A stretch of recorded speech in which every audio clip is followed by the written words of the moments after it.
Capítulo 33. Rivail e o teatro. Houve em Paris, esclarecem dicionários e enciclopédias franceses, vários teatros com o nome de Des Salles Comiques. O primeiro, construído em 1785, no Boulevard du Temple, esquina do Faubourg du Temple, funcionou com esse nome até cerca de 1804, com períodos de interrupção por vezes longos. Em 1815, a célebre Madame Saqui reabriu um dos teatros abandonados do Boulevard du Temple com espetáculos de acrobacia e de pantomimas arlequinadas. Por volta de 1830, ela o passou às mãos de d'Orsay, que ali representou o drama e o vaudeville até 1840. Abre nota de rodapé. Só na atualidade e no sentido antigo da designação, o vaudeville desceu o gênero de café-concerto ou de sala de variedades com obras desprovidas de categoria artística e muitas vezes de duvidoso conteúdo moral. Abre parênteses, Grande Enciclopédia Portuguesa e Brasileira, volume 34, fecha parênteses, fecha nota de rodapé. Em 1841, Ferdinand Laloux e Edmond Triquery reconstruíram inteiramente o teatro situado no Boulevard du Temple e reabriram a sala de espetáculos a 6 de outubro de 1841 sob o título renovado de Théâtre des Salles Comiques. A sala, elegante e de bom gosto, podia conter cerca de 1.200 pessoas. Ali se representavam dramas, comédias, vaudevilles, de preferências mágicas e revistas. Abre nota de rodapé. Mágica, féerie em francês, peça teatral considerada de grande espetáculo e que, em geral, baseada sobre um tema maravilhoso, se presta na sua exibição a fantasiosas transformações cênicas, a rápidas mutações de cenários e imprevistos mecanismos. Fecha nota de rodapé. A F. Laloux sucederam como diretores Ducret, em 1842, La Jarriette e depois Rimbaud, que se arruinou e teve que fechar o teatro em 1848. Émile Tegny, antigo ator do vaudeville, reabriu em 1849, mantendo-o em boas condições de funcionamento por algum tempo. Cedeu-o em 1853 a um dentista chamado Jamet. Com a morte deste, o teatro foi dirigido por Hugh Boone e em seguida por Léon Sarry, que introduziu as chamadas pièces à forme no repertório. Quando em 1862 se processou a demolição do Boulevard du Temple, o prédio onde funcionava o referido teatro desapareceu. Sarry instalou o de Lancement Comiques à Rua de Provence, onde cedo deixou de existir. Em 1864 surgiu o Théâtre de Nouveauté, cujo nome foi pouco depois mudado para Théâtre des Salles Comiques. Teve existência efêmera. Em 1866, no Boulevard du Prince Eugène, posteriormente Voltaire, construiu-se uma nova sala com o mesmo nome, Des Salles Comiques, a qual se incendiou em 1871. A razão deste breve histórico em torno do mencionado teatro está no fato de que Rivail teria exercido ali as funções de contrôleur. Abre nota de rodapé. Segundo os melhores dicionários da língua francesa, Contrôleur é o funcionário encarregado de uma inspeção, de uma verificação administrativa. Inspetor, verificador. O contrôleur do teatro é mais especificamente a pessoa que, geralmente postada à entrada, fiscaliza bilhetes e contramarcas, sendo que estas são fornecidas pelo próprio contrôleur. Poderíamos, em português, traduzir o vocábulo francês por fiscal ou inspetor, como se faria para contrôleur des douanes, des contributions, des autobus, des wagons-lits, des chemins de fer, etc. Fecha nota de rodapé.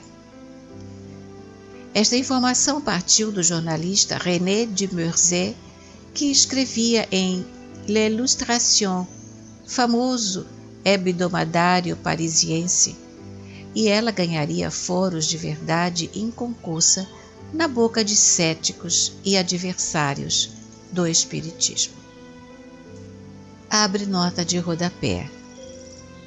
L'Illustration, Journal Universel Paris, 27º année, volume 53, samedi, 10 de abril 1869, página 237. Fecha nota de rodapé. Dentre eles, lembramos o nome de Dr. José Grasset, ilustre professor de clínica médica na Universidade de Montpellier, o qual, na nova edição de 1904 de sua obra L'Espiritisme devant la science, prefaciada por Pierre Janet, ao citar na página 77 informação colhida em Jules Bois, de que Rivail, antes de se interessar pelas manifestações dos espíritos, fora guarda-livros no jornal L'Univers. Não se esqueceu de também apresentá-lo como vendedor de senhas, vendeur de contre-marque. Era evidente o propósito do Dr. Grasset em depreciar a figura do codificador do espiritismo, e isto a senhora Marina Lemarie, voz autorizada no meio espírita francês, não deixaria passar em brancas nuvens. Pela Revue Spirit de 1904, que então dirigia, ela manifestou na página 55 a sua repulsa, afirmando ser inteiramente falsa a última qualificação dada a Rivail, e acrescentou que este tinha sido por várias vezes, entre 1830 e 1858, membro de júri e que sem dúvida não escolheriam vendedores de contramarcas para desempenhar a função de jurados. Num depoimento prestado perante a Justiça em 1875 por Pierre Guettin Lemarie, que conheceu Kardec desde 1858, frequentando-lhe até mesmo as sessões espíritas, há o desmentido formal aos que caluniosamente repetem que Rivail vendia contramarcas em teatros parisienses. Abre nota de rodapé. Procès d'Esprit, édité par Madame P.G. Lemarie, Paris, à la Librairie Spirit, 1875, página 10. Esta obra foi reimpressa em 1976, em reprodução fotomecânica pela Federação Espírita Brasileira, que igualmente publicou em livro um resumo em português, Processo dos Espíritas, feito por Hermínio C. Miranda. Fecha nota de rodapé.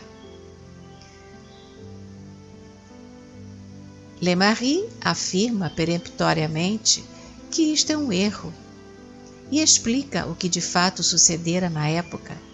Rivail confiara a certo amigo, diretor de um teatro, parte de seus recursos. Prejuízos consideráveis havidos com o teatro deixaram o professor em apuros, obrigando-o a aceitar um emprego de guarda-livros nesse mesmo teatro. emprego de guarda-livros e não de contrôleur, como dissera René de Merzey. Prevendo que mais tarde ainda assacariam contra a memória de Rivail, Kardec, P.G. Lemarie finalizava aquele seu depoimento com estas palavras incisivas: ele sempre ganhou a vida muito honestamente. Il a toujours gagné très honnêtement sa vie. Ao que tudo indica, inclusive pelas próprias palavras de René de Merzey, Rivail teria trabalhado para o Théâtre de Dessalement Comique após 1850. Seu voluntário afastamento do magistério também o deixara nessa época com uma fonte de renda a menos. O modesto emprego de guarda-livros seria, assim, um bico ou biscate para equilibrar provisoriamente suas despesas até que conseguisse coisa melhor, o que efetivamente aconteceu, como veremos adiante. É preciso lembrar que Rivail já ultrapassava a casa dos 45 anos. Foram assim suas relações com gente de teatro que, de certa forma, o ajudaram naquela aflitiva contingência. Pelo menos, desde 1845, existia tal relacionamento. Sabemos que, a 22 de dezembro de 1845, era apresentada em première, no Théâtre de Dessalement Comique, uma comédia vaudeville em um ato de 13 cenas, de autoria de N. Gallois e de H. Rivail. Abre nota de rodapé. Trata-se de Léonard Joseph Urbain Napoléon Gallois, de 1789 a 1851. Publicista, jornalista e historiador francês, autor de algumas peças teatrais e de várias obras sobre a história política e militar da França. Fecha a nota de rodapé. Intitulava-se Une Passion de Salon e foi divulgada em folheto de 16 páginas. Tivemos oportunidade de ter entre as mãos esta brochura, editada em Le Mans pela tipografia de Julien Lanière et Compagnie, e se acha registrada no tomo CL2, página 758, do Catalogue Général des Livres Imprimés de la Bibliothèque Nationale.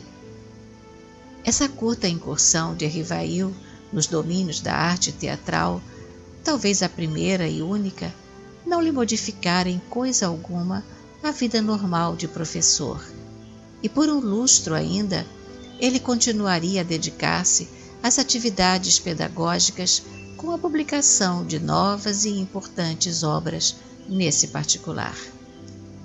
Esclarece René de Merzey, com algumas pitadas de ironia, que Rivail esteve pouco tempo no Théâtre de Dessalement Comique, de onde saiu para trabalhar na livraria religiosa de Pélago e nos escritórios de L'Univers, influente folha católica fundada em 1836 e que tinha então como redator-chefe o talentoso jornalista Louis Veuillot.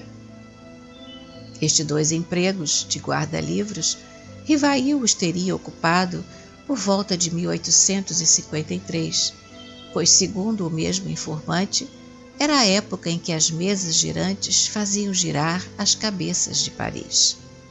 E ao iniciar seus estudos sérios de espiritismo, nas sessões com as senhoritas Baudin em 1855, Rivail ainda tinha aqueles mesmos empregos, como se pode depreender do articulista de L'Illustration, conservando-os pelo menos até final de 1857, consoante declaração do próprio Rivail, que voltaria ao assunto na Revue Spirit de junho de 1865. Posteriormente, a 57, ele se limitara apenas a um modesto emprego, que abandonaria quando os trabalhos da doutrina espírita absorveram todo o seu tempo. Abre nota de rodapé. Allan Kardec, Obras Póstumas, 13ª edição da FEB, página 293, a Revista Espírita. Fecha a nota de rodapé. Assoalhado pelos detratores do Espiritismo, consta também que Rivail fora diretor do Théâtre de Folie Marigny, sem contudo mencionarem a época. Henri Sauce, obra citada, página 23, refere-se ao de leve a esse episódio, escrevendo que um dramaturgo altamente despeitado fez Rivail passar por diretor de um teatro de mulheres. Théâtre à Femme. Não se levando em conta a evidente malícia do dramaturgo, o Théâtre de Folie Marigny, um dos menores e dos mais elegantes de Paris, situado na Avenida dos Campos Elíseos, Carré Marigny, só bem mais tarde, é que poderia ser chamado prosaicamente de teatro de mulheres, e nessa ocasião, Rivail já estava empenhado em coisas muito mais importantes para a humanidade. Esse teatro, a princípio um simples pavilhão, foi construído por um prestidigitador chamado Lacaze.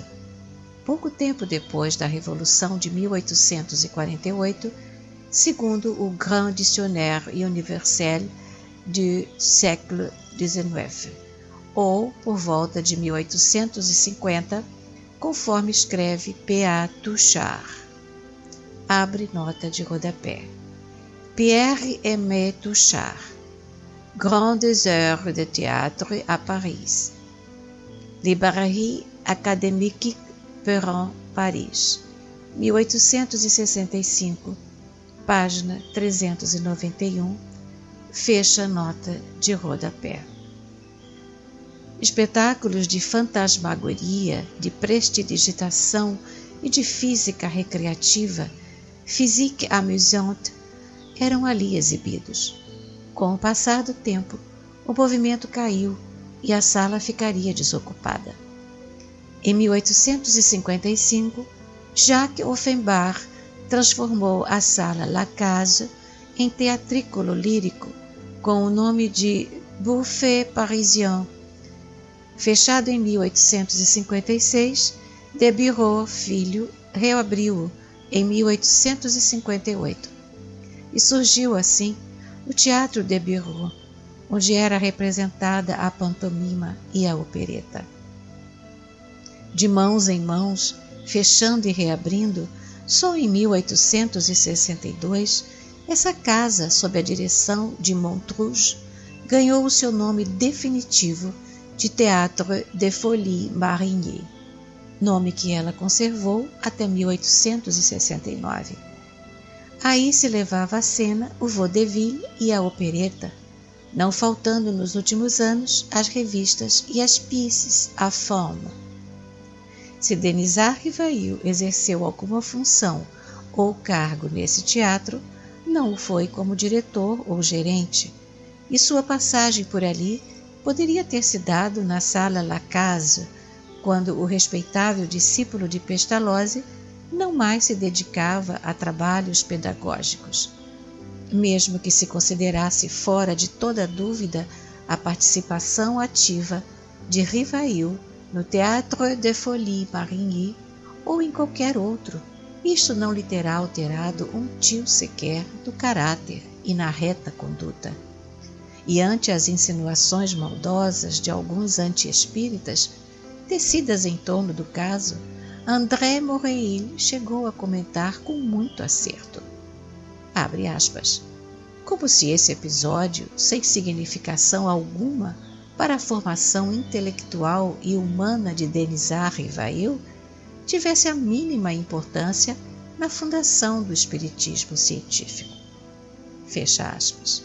Da mesma forma que muitos outros fatos ligados à vida de Rivail, também aqui, no que diz respeito às relações dele com o teatro, os dados informativos são raros e obscuros. Capítulo 34. No Teatro Odéon.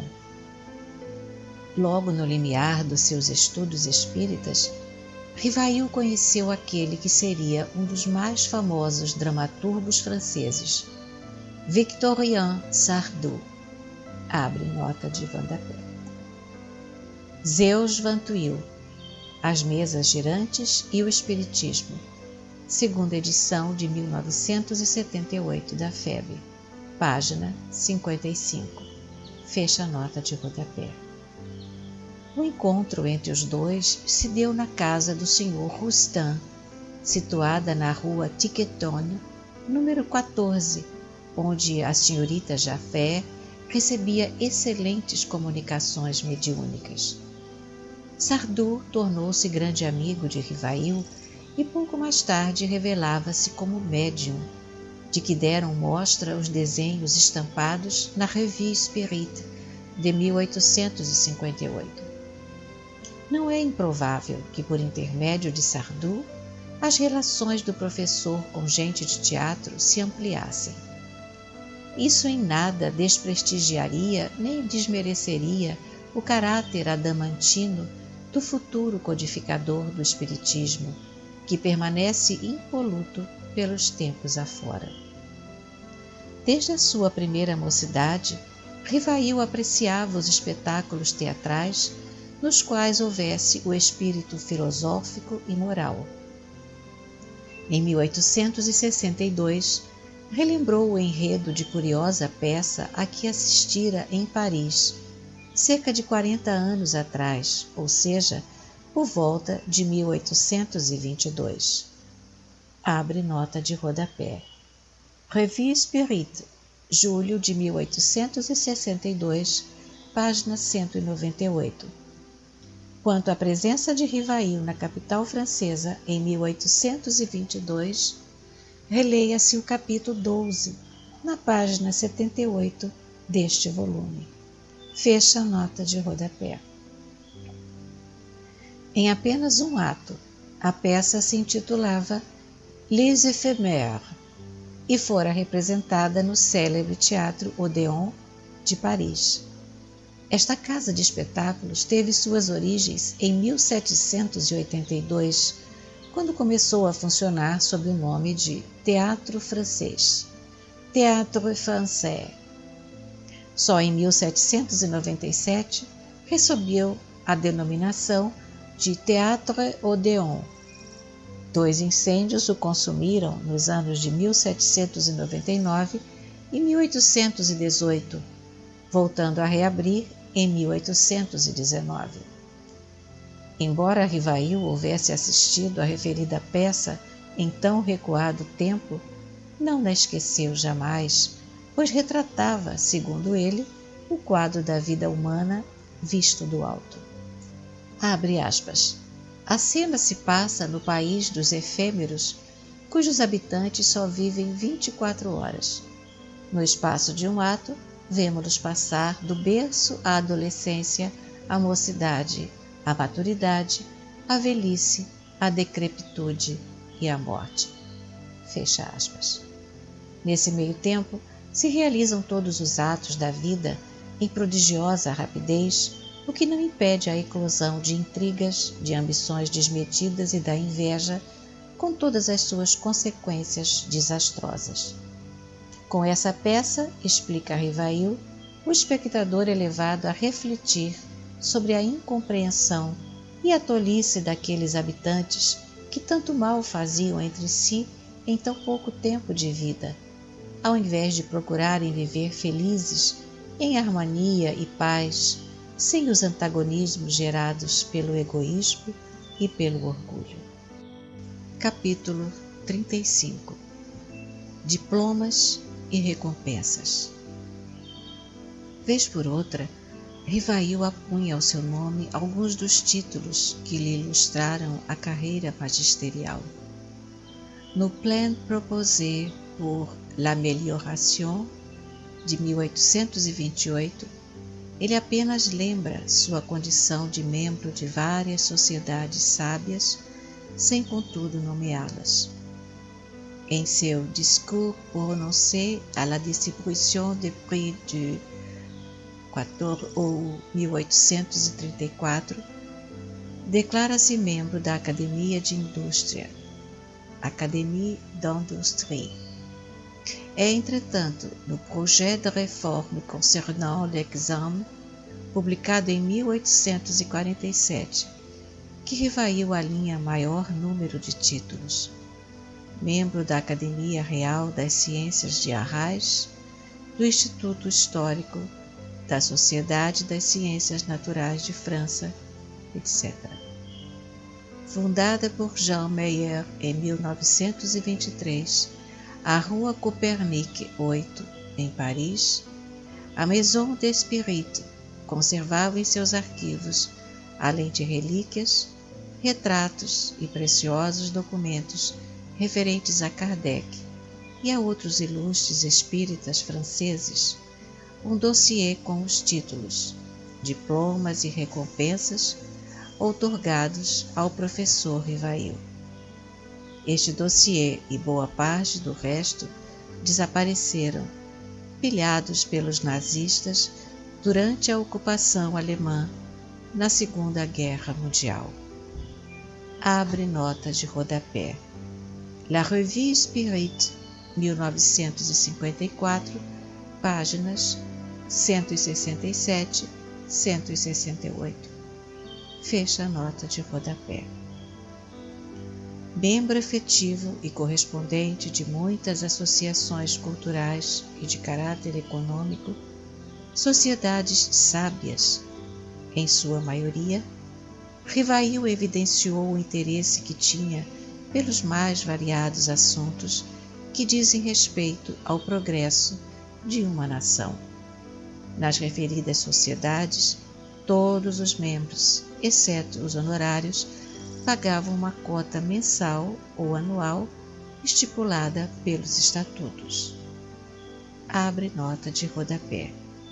Sociétés savantes eram assim chamadas as associações livremente formadas, mas aprovadas pela administração prefeitural.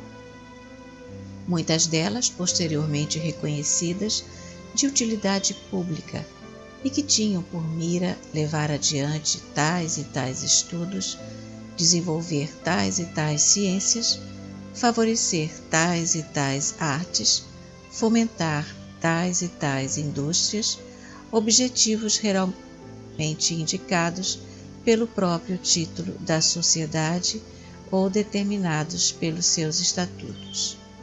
Fecha a nota de rodapé. Relacionamos a seguir os principais diplomas que lhe foram concedidos no decorrer de sua existência como institutor e chefe de instituição da Academia de Paris. Primeiro, diploma de membro residente da Sociedade Gramatical, Société Grammaticale, concedido em 1829.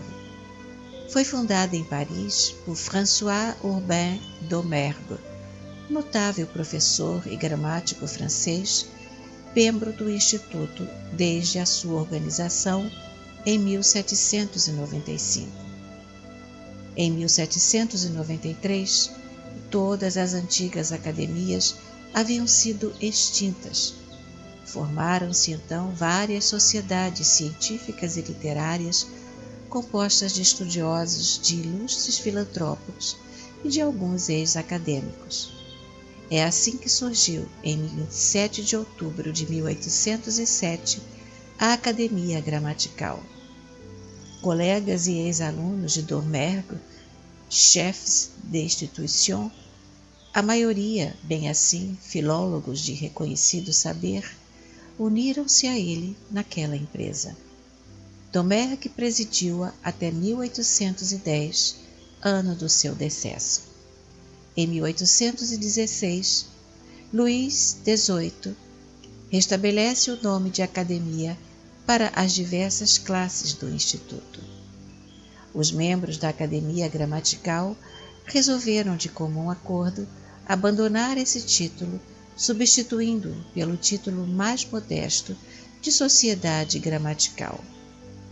Pelo artigo 1º de seu regulamento, ela se ocupava da gramática geral, e da gramática particular, e se dedicava principalmente a resolver as dificuldades da língua francesa. Ao Journal de la Langue Française, redigido por Domergue, e que veiculava as atividades da sociedade, sucedeu o Jornal Grammatical. A este seguiram-se depois outros periódicos. Em 1830, uma deputação da sociedade foi recebida pelo rei Luís Filipe, que mostrava interesse pelos trabalhos ali realizados. Com reais serviços prestados ao ensino, a Sociedade Gramatical existia ainda em 1846, ano em que era seu presidente o professor Lévi Alvarez, cujas ligações com Rivail já foram por nós comentadas. Abre nota de rodapé. Annuaire des Sociétés Savantes de la France et l'étranger. Publié sous les auspices du ministère de l'Instruction publique. Première année 1846, Paris. Victor Masson, 1846, página 235. Fecha a nota de rodapé. Segundo, diploma de membro da Sociedade para a Instrução Elementar. Société pour l'Instruction Élémentaire, expedido em 1847, quando era secretário-geral Lázaro Hipólito Carnot, presidente em 1848. Em 16 de junho de 1815, por iniciativa de Lasteyrie, Alexandre de Laborde, o abade Gautier, de Gerando, João Batista Say, Jobard, etc., realizou-se em Paris a primeira Assembleia Geral da Sociedade para a Melhoria do Ensino Elementar, cuja fundação definitiva se deu no dia seguinte. As sessões de 18 de junho e 14 de julho foram consagradas à formação da sociedade, que teve por primeiro presidente de Gerando.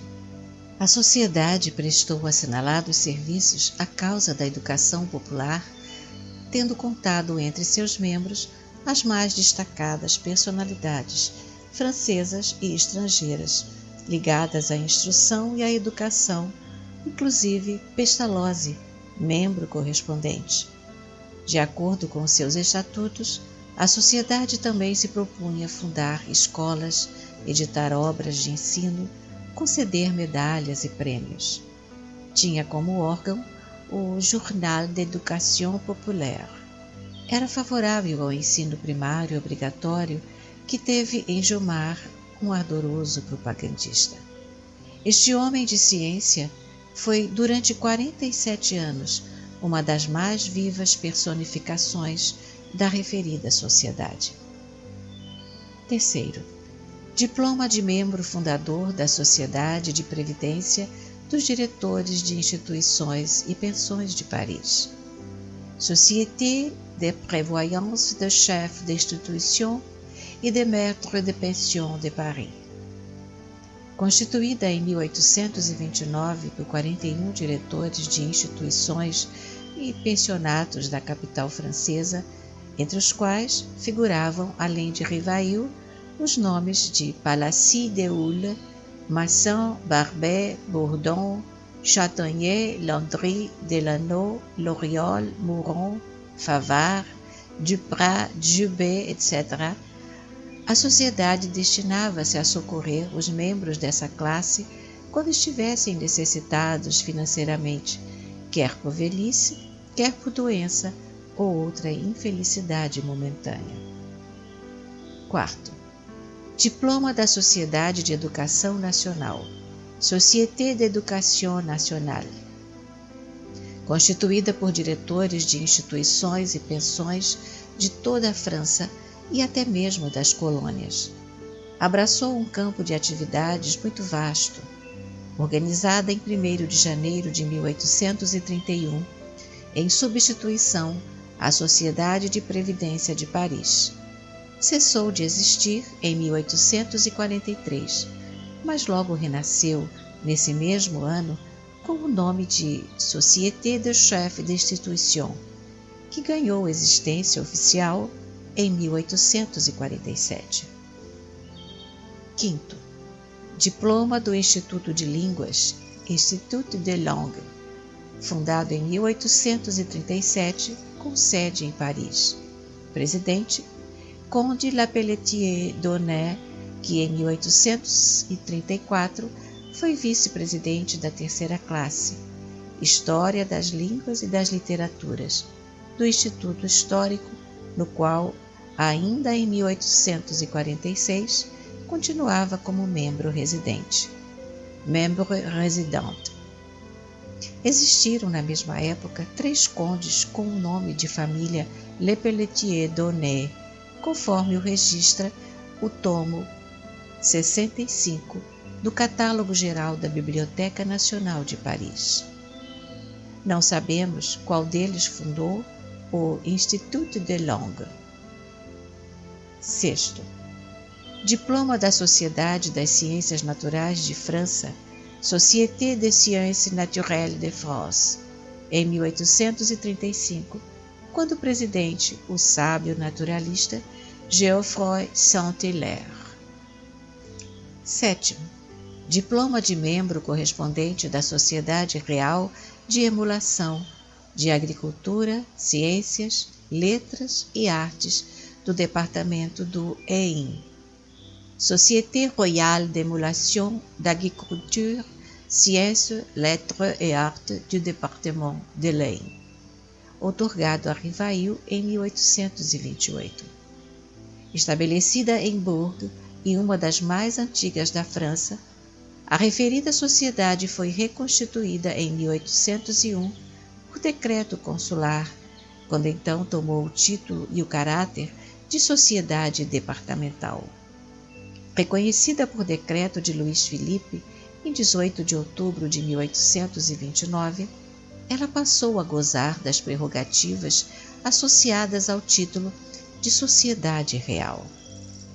Os estudos dessa entidade abrangiam as ciências, as letras e as artes, mais especialmente a agricultura, sem descurar as questões de utilidade pública e local. Possuía museu, biblioteca e uma fazenda experimental. Abre nota de rodapé.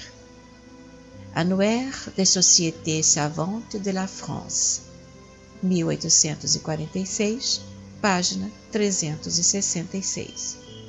Fecha nota de rodapé.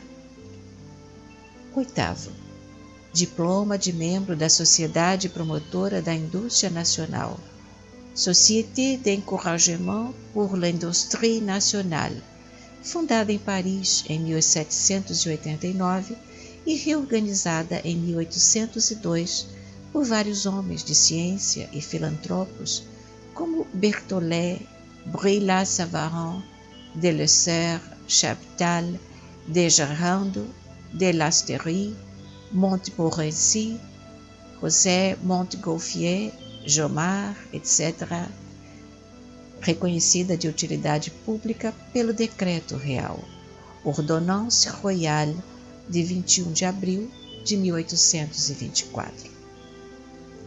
Contribuindo para fomentar todos os ramos da indústria francesa, com a distribuição de prêmios aos melhores trabalhos escritos, a sociedade contou em seu seio a elite dos espíritos esclarecidos e liberais do Primeiro Império. Durante cerca de 3/4 de século, ligou o seu nome a quase todas as conquistas industriais de que a França se enriqueceu. Publicava um boletim mensal que acompanhou, pari passu, toda a existência da sociedade. Nono, diploma de membro titular da Sociedade Francesa de Estatística Universal, Société Française de Statistique Universelle, criada em Paris ao 22 de novembro de 1829, com o concurso de ilustres figuras da época e dos homens mais recomendáveis. Foi seu principal fundador o economista francês César Moreau, notável estatístico, vice-cônsul em Londres sobre a restauração, membro da Sociedade Real de Londres, do Instituto da Grã-Bretanha, da Sociedade de Geografia de Paris, do Instituto Histórico, etc. Desde a sua origem, a sociedade fora aprovada pelo Ministério e depois de 1830 pelo rei Luís Filipe, que dela se tornou protetor. Segundo os estatutos, o fim da sociedade era contribuir para o progresso da estatística geral, que em suas vastas aplicações abarca todos os ramos dos conhecimentos humanos. Estimulava os estudos estatísticos através de prêmios e medalhas, publicando num boletim os trabalhos considerados mais importantes. 10º. Diploma de membro titular da Academia da Indústria Agrícola, Manufatureira e Comercial. Académie de l'Industrie Agricole, Manufacturière et Commerciale, da qual César Moreau foi um dos principais fundadores. Desde o seu estabelecimento em Paris, aos 26 de dezembro de 1830, foi honrada com a proteção do rei e a aprovação do ministério. Abre nota de rodapé. La France littéraire, por J.M. Querard, tomo 6, Paris, 1834, página 295. La littérature française contemporaine, tomo 5, Paris, 1854, por Félix Bouquelot e Alfred Maury, página 460. Fecha a nota de rodapé. O objetivo da academia era favorecer a agricultura, as manufaturas e o comércio, promovendo acima de tudo os interesses industriais do país. Realizou exposições anuais muito concorridas na Orangerie do Palácio das Tulherias. Abre nota de rodapé. Annuaire des Sociétés Savantes de la France, 1846, página 257. Fecha a nota de rodapé. Tinha suas publicações mensais e, uma vez por ano, concedia prêmios aos industriais que mais se destacassem. A sociedade era abreviadamente conhecida por Académie de l'Industrie, embora uma das obras de Rivail, já por nós mencionada, escreva Académie d'Industrie. O certo é mesmo Académie de l'Industrie, conforme o registra La France littéraire de J.M. Querard nos tomos 8º, 1836, e 12º, 1859 a 1864, respectivamente nas páginas 57 e 456. 11º. Diploma de membro titular do Instituto Histórico, Institut Historique, fundado em Paris a 24 de dezembro de 1833 e autorizado pela portaria do Ministro do Interior de 6 de abril de 1834. Efetuou a sua primeira sessão geral em 23 de março de 1834, sob a presidência de José Francisco Michaud, da Academia Francesa. O Instituto aplicava-se a promover, orientar e difundir os estudos históricos na França e no estrangeiro, sob os mais diferentes aspectos, abrangendo nas suas 6 classes todas as facetas da atividade humana que têm conexão com a ciência histórica. Foi seu órgão de imprensa o Journal des Instituts Historiques. Publicava também o Investigateur, folha mensal.